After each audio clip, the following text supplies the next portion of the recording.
بسم اللہ الرحمن الرحیم۔ السلام علیکم ورحمۃ اللہ وبرکاتہ۔ رسول اللہ صلی اللہ علیہ وسلم نے فرمایا، عورت پسلی کی ہڈی کی طرح ہے، اگر تم اسے بالکل سیدھا کرنا چاہو گے تو تم اسے توڑ دو گے، یعنی جدائی کی نوبت آ پہنچے گی، اور اگر تم عورت سے فائدہ اٹھانا چاہو تو تمہیں اس کا ٹیڑھا پن برداشت کرتے ہوئے اس کی خوبیوں سے فائدہ اٹھانا ہوگا۔ صحیح بخاری کی حدیث ہے۔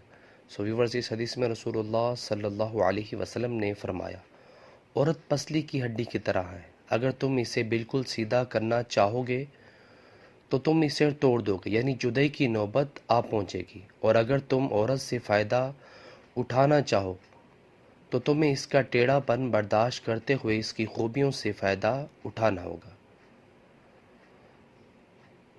بے شک ویورز، ویڈیو کو شیئر کرو۔ اس طرح کی اسلامک ویڈیو کے لیے میرے چینل کو سبسکرائب کرنا مت بھولیے۔ جزاک اللہ۔ السلام علیکم ورحمۃ اللہ وبرکاتہ۔